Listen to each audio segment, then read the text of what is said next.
Olá, estamos começando a nossa live de hoje. Eu agradeço 644 mil inscritos no meu canal. Muito obrigado mesmo. Sempre digo, você gosta do canal, do conteúdo, das lives, das entrevistas, da perspectiva que nós temos, sempre na defesa intransigente do Estado Democrático de Direito, indique o canal para um amigo, É muito fácil, canal no YouTube, Marco Antônio Villa, diga para ativar o sininho, que são as notificações, coloque like no que vocês gostarem, utilize como vocês muito bem fazem a página dos comentários, né? Lembro que nós postamos hoje uma entrevista muito boa com o Dr. Pedro Ferreira de Souza, pesquisador do IPEA, que nós já citamos o livro dele tantas vezes aqui, que é desse livro, Uma História de Desigualdade, né? E ele, uma entrevista, estão discutindo justamente a questão da concentração de renda no Brasil, desigualdade, é uma boa conversa. Acabamos de postar logo no período da manhã. E ontem resolvemos, tinha um pequeno problema de som que foi resolvido, tem uma excelente entrevista com o professor doutor Luiz Werneck Viana. Todo mundo, quem pesquisa um pouco de ciência política, conhece sociologia política no Brasil, história, certamente já leu, já citou nos seus trabalhos, e quem se interessa por política brasileira, certamente já ouviu falar no Dr. Werneck Viana e nos seus trabalhos, que são importantíssimos. Alguns são verdadeiros clássicos na sua área de conhecimento. É uma conversa muito boa, foi 35 minutos de uma excelente entrevista. Tenho certeza que vocês vão gostar. E já temos entrevistas para segunda, terça e quarta-feira. Em suma, nós estamos conseguindo colocar uma entrevista por dia, e sempre nesse sentido de ver diferentes olhares sobre o Brasil. É esse o objetivo do canal, como vocês acompanhem, sempre olhar, claro, no campo democrático. Nós criamos também o Clube de Membros. Clique ali, seja membro, que vocês têm todas as informações sobre um conteúdo exclusivo que nós produzimos. Desculpe, durante o mês, né? E vamos alimentando esse clube, o Clube de Membros. É um conteúdo exclusivo para o clube. Tem duas formas de fazer parte. É tranquilo, bem legal, bem bacana, tenho certeza que vocês vão gostar, né? Lembro também que nós, no Twitter, vocês podem me seguir pelo Vila Marco Villa, Instagram, @Marco Antônio Villa Oficial, e na plataforma de curso, www.cursovilla.com.br, vocês encontram todas as informações sobre os 3 cursos que oferecemos: História Política das Constituições Brasileiras, História da Ditadura Militar no Brasil, que é fascismo. Basta, portanto, acessar www.cursovilla.com.br. Lendo todo o material de domingo, claro que o noticiário do presidente estando na Itália na reunião do G20 e suas repercussões é o assunto mais importante. Vai ter depois a COP26, né, na Escócia, em Glasgow, que ele não vai ali registrar, ele não irá, o que é uma vergonha para o Brasil. Mas alguns até lembram o seguinte: é melhor ele não ir do que ele ir, porque ele poderia falar tanta bobagem, tanta asneira, que é melhor então ele ficar calado, porque o mundo civilizado fica assustado com o Bolsonaro. O mundo civilizado está assustado com o Bolsonaro, né? A última dele, de que a vacina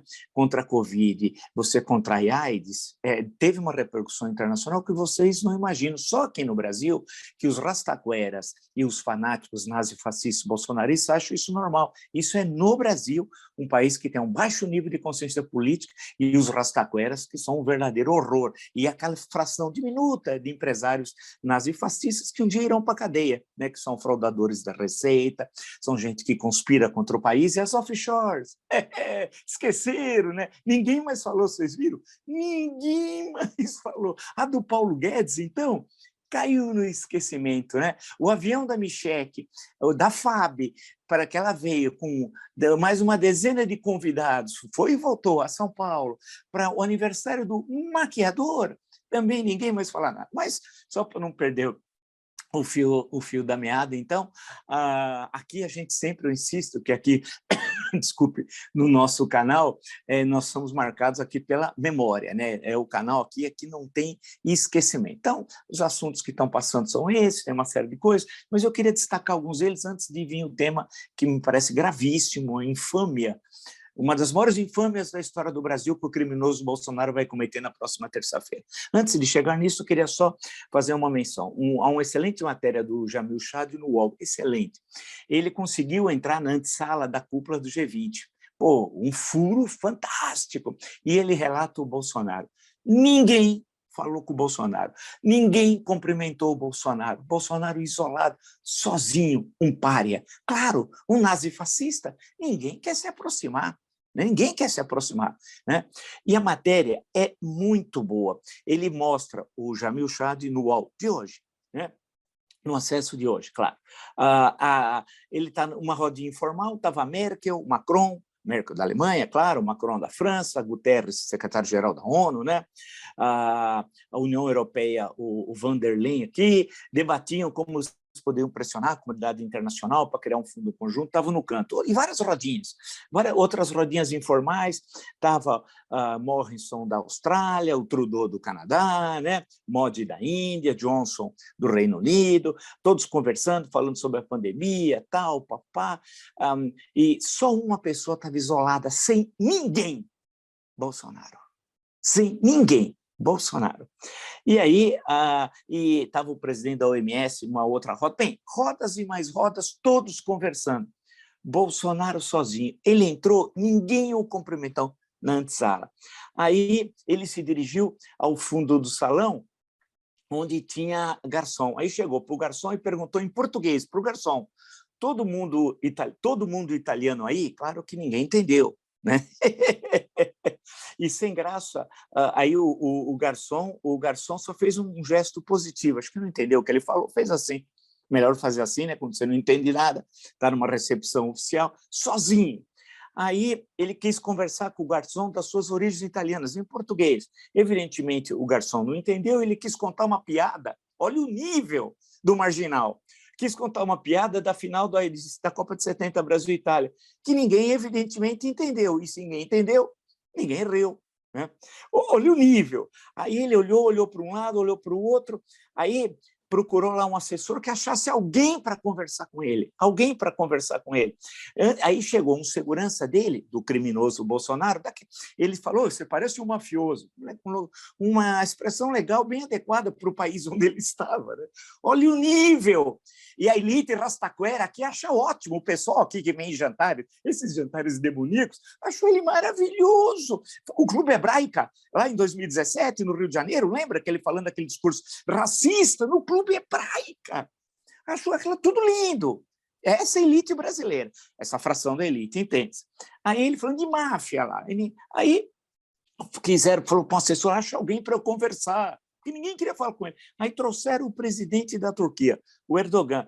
O Erdogan ficou muito sério, né? Não riu uma vez, falou 2, 3 minutos com ele. Ele não se conversou com o Erdogan sobre relações bilaterais, questões comerciais, propostas aí da COP26, qualquer assunto, nada disso, nada disso. Ele começou a falar, o Erdogan ficou ouvindo, e acabou, deu alguns minutos. Aí, graças a Deus para ele, é que ia iniciar a reunião. Ele estava na antessala. Aí ele foi sozinho, solitário, sem ninguém. É a representação do que nós sempre falamos. E foi o primeiro lugar que foi falado, foi aqui, lá atrás, meses e meses atrás. O Brasil virou um estado pária da comunidade internacional. O Brasil virou um estado pária da comunidade internacional. Então, há uma entrevista muito boa do Mário Vargas Llosa no Estadão, Prêmio Nobel de Literatura, grande escritor peruano, todo mundo o conhece e tal, né? Uma entrevista que acho que vale a pena vocês lerem no Estado. E tem uma matéria no Metrópolis, da Judite Cipreste. YouTube já deletou 33 vídeos de Bolsonaro por fake news sobre o Covid. Vou repetir, olha a gravidade. YouTube já deletou 33 vídeos de Bolsonaro por fake news sobre Covid. Linha fina. A rede social já puniu o presidente por defesa de hidroxicloroquina no tratamento da doença e disseminação de informações falsas. O curioso é que isso não causa nenhum problema. As pessoas acham, os fanáticos, extremistas, nazifascistas, bolsonaristas, acham isso normal. Os rastaqueras, aquela turma que eu cito aqui sempre, Garfo, Zé Carioca, Tocha, toda essa turmaiada aí, acha isso normal. Normal, normal. E uma parte do Brasil acha isso normal. É inacreditável que em outras épocas seria um verdadeiro escândalo. Agora, tem uma coisa que não dá para aceitar. Na próxima terça-feira, em Pistoia, na Itália, lá está o cemitério dos pracinhas, dos heróis brasileiros da Segunda Guerra Mundial, os pracinhas, tão esquecidos na história do Brasil, no debate político, na lembrança, a luta histórica da Força Expedicionária Brasileira, a FEB. Os que morreram estão enterrados ali, os que morreram em combate, ali no cemitério de Pistoia. Lembro que a primeira vez que eu li algo sobre Pistoia, tal, estou me lembrando agora, foi a melhor revista de reportagem que eu já vi na minha vida aqui no Brasil, Realidade. Uma revista fantástica, maravilhosa, desde o primeiro número, em 1966, que eu não me esqueço, acho que fevereiro, março de 66, antes da Copa do Mundo, que tinha o Pelé na capa com o chapéu, lá, aquela coisa lá dos guardas da rainha. E aí contava-se uma história fictícia da Copa de 66, que não tinha iniciado, e que o Brasil venceria até a Inglaterra no final de 3-2. A história foi absolutamente diferente, que o Brasil não passou das oitavas de final, ganhou o primeiro jogo, 2-0 da Bulgária, perdeu o segundo da Hungria de 3-1, e o terceiro contra Portugal nas oitavas, também de 3-1. Lá teve o gol do Tostão, o outro gol do Rildo, né, respectivamente, e Pelé e Garrincha no primeiro jogo fizeram os gols. Tal. O Brasil foi uma tragédia, o Brasil foi desclassificado nas oitavas, mas a realidade foi as reportagens, tem coisa, as fotos lá do George Love, lá de tudo aqui, até hoje eu não me esqueço de reportagens que eu li, a realidade me ensinou muita coisa, eu aprendi muita coisa no jornalismo brasileiro, né? A realidade foi uma dessas grandes fontes, e teve uma vez uma matéria, acho que não sei se foi em 1970, né, que sobre o Pistoia, porque era 45, dá mais ou menos um aniversário relativamente redondo, né? 25 anos do final da guerra, e aí que eu falei, puxa, eu nem sabia, tal. Era um aluno, estava lá terminando lá o ginásio, o antigo ginásio, que seria o Fundamental 2 hoje, né? Sabia da guerra, tal, lia minhas coisas tudo embaralhado, os assuntos os mais variados possíveis, aí que eu vi Pistoia e fiquei sempre, puxa vida, falando, caramba, olha que coisa importante a participação. E depois, mais à frente, fui estudando, fui fazer história, li muita coisa sobre a Segunda Guerra Mundial e sobre o Brasil na Segunda Guerra, e tenho muita coisa por aqui e tal. Outros eu li de biblioteca. E ao falar de Pistoia, isso é muito importante, eu acho que isso daí é uma infâmia que o nazi-fascista Bolsonaro está fazendo com a nossa história e com as centenas de pracinhas que morreram na Segunda Guerra Mundial. Esse fascista criminoso não pode fazer isso com a nossa história e com a memória dos pracinhas. Ele vai lá acompanhado de um fascista, Salvini, líder da Lega, que aqui é chamado de Liga, tudo bem, a Lega, antes era Liga Norte e tal, virou depois só Liga, com um fascista.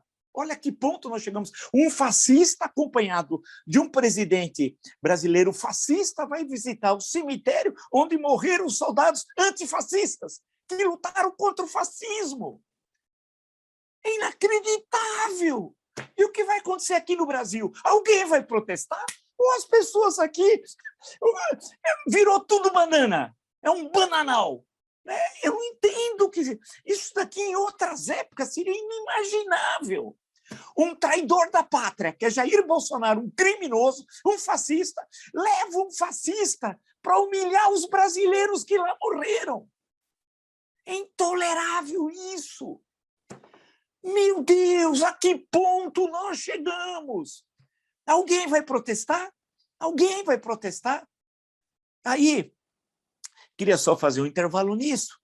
Nós temos muitos belos trabalhos, tem o irmão do Antônio Cândido, que está em algum lugar aqui, o livro dele, que lutou na Segunda Guerra. Eu lembro que o Jacó Guarende, grande historiador, né? Tive uma vez um Roda Viva, até o prazer de entrevistá-lo, e li o Escravismo Colonial, li seus livros, que foram sempre muito importantes também na minha formação como historiador, lutou na Segunda Guerra, pena que não deixou nada escrito.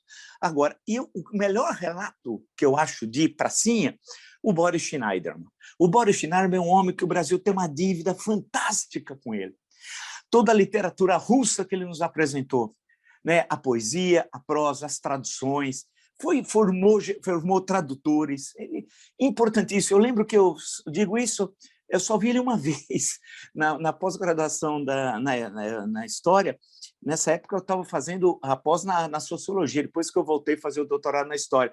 E lá no auditório da História, na pós, naquela época ainda, tinha estudo de problemas brasileiros na pós. Sim, mas EPB, na pós-graduação, ainda não tinha sido extinta aquela coisa patética tal. Né? Depois foi, né? E aí puseram, que lá os palestrantes que eles traziam tal, e todo mundo ia lá com a maior má vontade de assistir no sábado, que, imagina, tudo pesquisador da área de ciências humanas, estudo de problemas brasileiros, que identificaram com a ditadura, né? Aí, um dia foi o Boris Schneider, o tema dele, se não me engano, era universidade, sociedade, era uma coisa muito vaga, e ele estava falando, se esforçando, tal, de falar sobre o tema, mas não era o tema dele. Pô, esse homem é uma enciclopédia da literatura russa, cara. Aí eu lembro que eu levantei o braço e perguntei sobre um movimento chamado cultura proletária, que lá dos anos 20, na Rússia, já na União Soviética, e que tem toda uma discussão literária sobre isso. Né? E aí eu perguntei, o homem virou outro, o homem puxa, se animou, falou, puta, foi uma maravilha, tanto que no final eu fui falar com ele, falar, puxa, eu agradeço muito o senhor, eu li muita coisa, tal.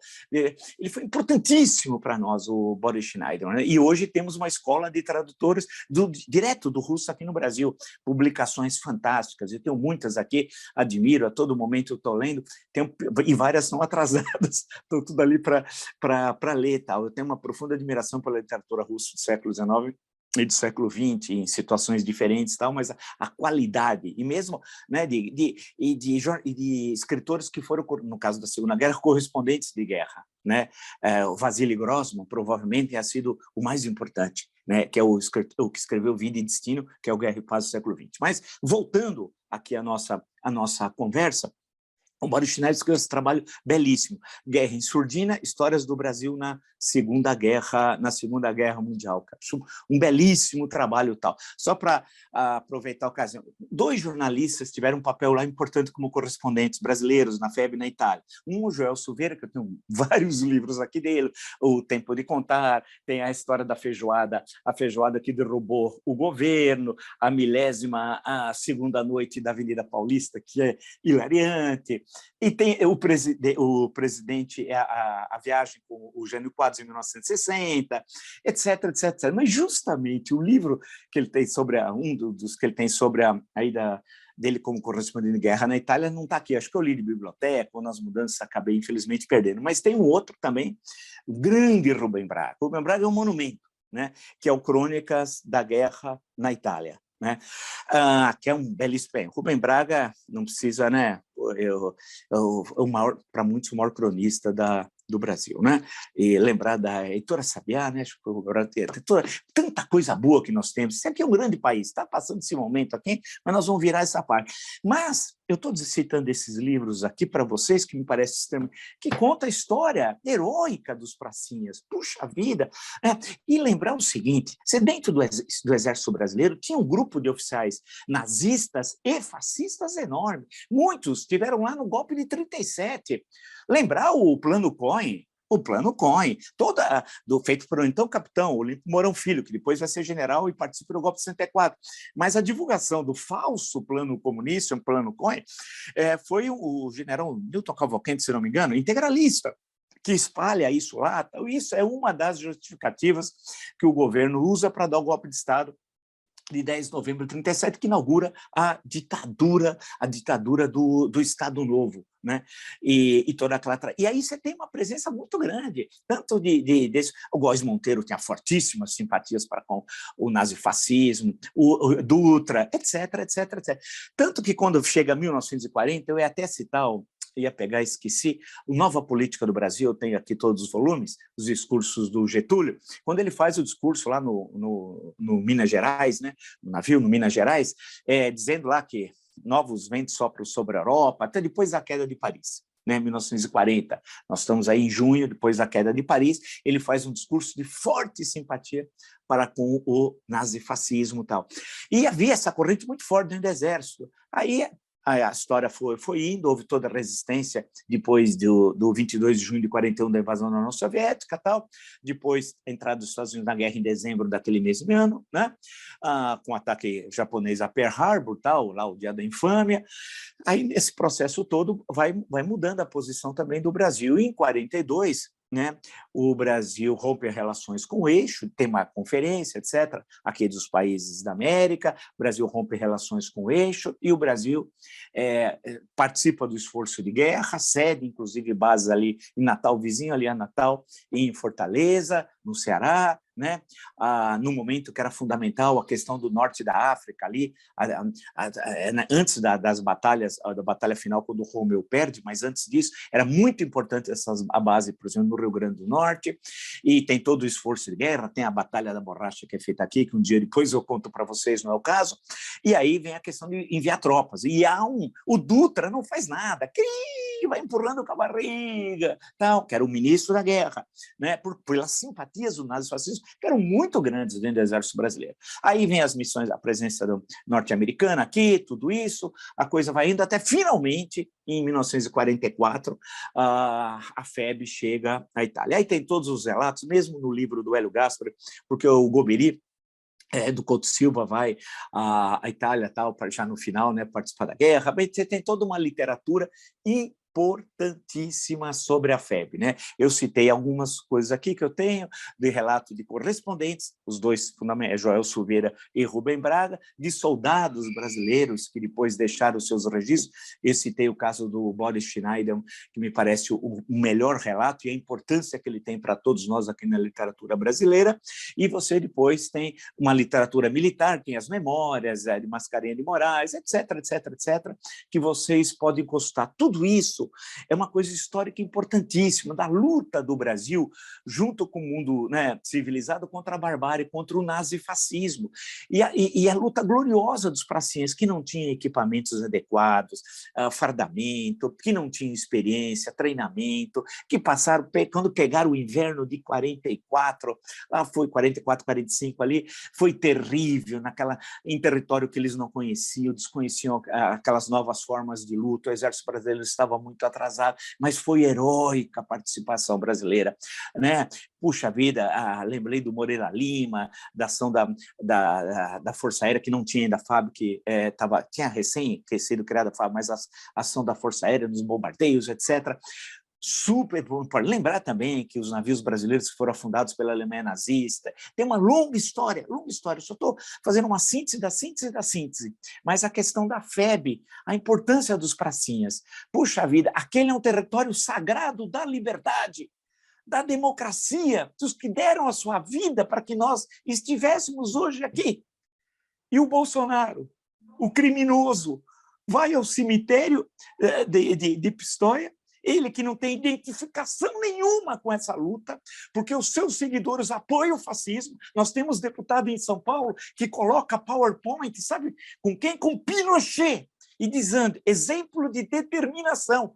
Isso, são fascistas, são os bolsonaristas. E o Bolsonaro, né, vai primeiro macular aquele solo sagrado da liberdade. E pior, vai trazer um italiano que é do partido fascista, liga um partido fascista. O fascismo após sua derrota, bem, já em 43, depois a Itália vai sair da guerra, cai o Mussolini, tem uma longa história, mas aí tem a República Social Italiana, República de Salò do Norte, mas depois do final da Segunda Guerra Mundial, resistem movimentos fascistas na política, na nova política italiana. Agora já é uma república. Depois da Segunda Guerra, o movimento social italiano, o MSI e tal. E mais recentemente, tem lá vários grupamentos. Tem agora os Irmãos da Itália, como tem a Liga, que tem uma presença já um pouco mais antiga do que os Irmãos da Itália e tal, mas que está presente e administra várias, vamos chamar de as províncias, algumas cidades importantes, e estão presentes no parlamento. Salvini chegou até a fazer parte de governo. E depois uma recomposição parlamentar, que é uma república parlamentarista, graças aos céus que Salvini saiu do governo. Agora, exemplo do resto do fascismo. Então, olha o absurdo, a que ponto nós chegamos. Brasil, acorda! Eu acho que é isso que a gente tem que fazer aqui. Brasil, acorda! Né? Como é possível levar como convidado um italiano que estava ao lado de Mussolini, ideologicamente, entendas? Né? Ao lado de Mussolini. Um italiano que estava ao lado de Mussolini matando os soldados brasileiros. Ou seja, você vai estar ao lado de alguém que corrobora hoje a ideologia fascista que levou à morte de centenas de soldados brasileiros. É isso, sem exagero. sem nenhum exagero. É inacreditável. Como é possível assistir tudo isso e nada fazer, nada falar? O que aconteceu conosco? O que aconteceu com os partidos políticos, com os políticos, com prefeitos, governadores, assembleias, câmaras municipais, com a FEB, né? Com o Exército Brasileiro e esse clube militar aí, que simpatiza com o nazifascista bolsonarista, com a quebra de hierarquia, com a traição nacional. Onde vocês estão? Vocês vão falar alguma coisa? Ou vão só encher a cara com uísque? Eu pergunto aos senhores, o que os senhores vão fazer? Ele está maculando a nossa história, ou não? Ou é para ficar quieto, não falar nada, fingir que não viu? É inacreditável. Ele tem a agenda do Bolsonaro, ele não tem o que fazer, também vale lembrar, né? Não consegue ter qualquer diálogo com as outras lideranças mundiais, com nenhum chefe de governo, chefe de Estado, absolutamente isolado. Ele parece que está contaminado, um pestilento, né? Parece uma coisa assim, como se falava no passado, né? É uma coisa assim, ninguém quer chegar perto dele. Hoje ele seria um homem radioativo. Parece, né? É de Chernobyl. Parece que ele estava lá no meio de Chernobyl, todo radioativo, no centro, quando explodiu tudo, ele sobreviveu, ninguém sabe como, o demônio o salvou, provavelmente, né? E ele veio todo radioativo e veio para cá. Ninguém quer chegar perto dele. Esse é o retrato que está ocorrendo. Não é possível. Onde nós estamos? Eu espero agora protestos, espero protestos das sociedades aí, tantas da FEB, de quem escreveu sobre a FEB, de gente que perdeu familiares lá, avô, tal, na FEB, esperar que o clube militar, vamos ver se o pessoal está sóbrio aí, e resolve se posicionar pela democracia. Vamos esperar que outros falem, vamos esperar que gente da reserva, que sabe dessa história, se posicione. E que os partidos políticos se posicionem, que senador, deputado federal, a sociedade, os estudiosos, o Brasil fala, né? Precisa falar o Brasil. O Brasil não é igual o Michelangelo lá o Moisés, o Michelangelo, que é belíssimo, lá que está em Roma, só que numa igreja muito escondida, no local sem a devida iluminação, né? Tem toda aquela história que está tão perfeito que o Michelangelo falou, parla, só faltava falar, né? Eu acho que o Brasil tem de ter um Michelangelo que fala assim, olha, fale, o Brasil precisa falar. Não é possível que tanta loucura, tanta crueldade, tanta maldade, tanto reacionarismo, tanto fascismo continua proliferando no país e ninguém faça nada. Que não escreva um texto, que não faça um abaixo-assinado, que não use as redes sociais em defesa das liberdades. Bolsonaro e Salvini estão maculando um solo sagrado, o solo da liberdade. São dois fascistas, dois genocidas, dois assassinos, dois companheiros de Benito Mussolini, que estão pisando no solo sagrado onde soldados brasileiros lutaram pela liberdade e lá morreram. Quando o exército era exército, quando o exército ia para a guerra, né, defender as liberdades, não é Pazuello que matou brasileiros, sim, indiretamente, como ministro da Saúde, não. Não é aquele pessoal que tomou os coronéis, que tomaram o Ministério da Saúde para fazer, queriam propina e não queriam vacina. Ou tudo isso, ou aquela malta que está ali no Palácio do Planalto, não, aquela turma que dá vergonha a farda do Exército Brasileiro, não, momento que o Exército foi lutar, empurrado pela sociedade, pelos estudantes que foram às ruas, pela UNE, que tinha sido fundada pouco antes, em 1937, mas que lidera essas manifestações, pela sociedade brasileira. Todos foram levados os pracinhas para lutar pela liberdade. E hoje, todos essa infâmia, estão sendo maculados por dois criminosos. Um o Bolsonaro, outro o Salvini. O povo italiano, e com o sistema parlamentarista, conseguiu não ter mais o Salvini no governo. E nós ainda estamos com esse criminoso, que não sei o que ele precisa fazer mais para que as pessoas tenham consciência política, que ele é a maior vergonha nacional, que ele é a maior tragédia nacional. Né? Que as pessoas tenham consciência, ou não têm. Ou as pessoas agora acabou, não tem mais honra, caráter, não tem mais decoro, não tem mais valores democráticos, não tem mais valores de solidariedade, não tem mais os valores aqui da Constituição, não tem mais nada. O que é o nosso país? É um amontoado de gente que não tem mais identidade nenhuma, não há laços de sociabilidade, noções de pertencimento, não há mais nada. Nós somos o quê? É isso que eu queria perguntar. Nós somos o quê? Vai ser terça-feira isso. Espero que até terça-feira tenha manifestações no Brasil, de várias formas, né, contra essa infâmia, essa injúria que está sendo feita contra a história do Brasil, da história da luta democrática e contra centenas de pracinhas que lá deixaram a sua vida para defender a sua, a minha, a nossa liberdade. Se você gostou dessa e de tantas outras lives no meu canal, está entre os 644 mil inscritos, muito obrigado mesmo. E, você peça, então, para quem se inscrever no canal, para colocar lá no sininho, porque avisa as novas postagens, sabe? Isso é importante, tudo que a gente vai postando. Coloque o like no que vocês gostaram e tem aqui a página dos comentários. E o tom é sempre esse, é um tom realmente de indignação frente à violação das liberdades. E a visita também é um rompimento do que determina a Constituição dos nossos princípios de formação como uma república federativa. Os nossos princípios estão aqui, os objetivos fundamentais estão sendo rompidos, o artigo 3º, por exemplo, da Constituição. Mas parece que tudo pode. Mas nesse canal a gente não fica calado, aqui não tem garganta de aluguel, a espinha sempre ereta e o coração tranquilo. É isso. Nós postamos a entrevista que eu acho muito interessante, como eu já falei, do pesquisador do IPE, o Pedro Ferreira de Souza, sobre a questão da desigualdade. Postamos a entrevista com o professor Dr. Luiz Werneck Viana, né? Desculpa, é uma análise de um grande cientista político, fazer uma análise histórica do Brasil e das questões mais recentes. Temos várias entrevistas agora, segunda, terça e quarta, tá bom?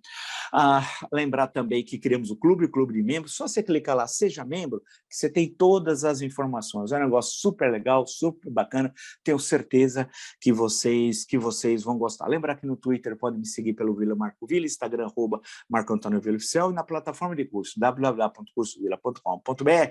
Lá vocês encontram todas as informações sobre os 3 cursos: História Política das Funções Brasileiras, História da Ditadura Militar no Brasil, o que é fascismo. www.cursovilla.com.br. Nos encontramos amanhã. Até!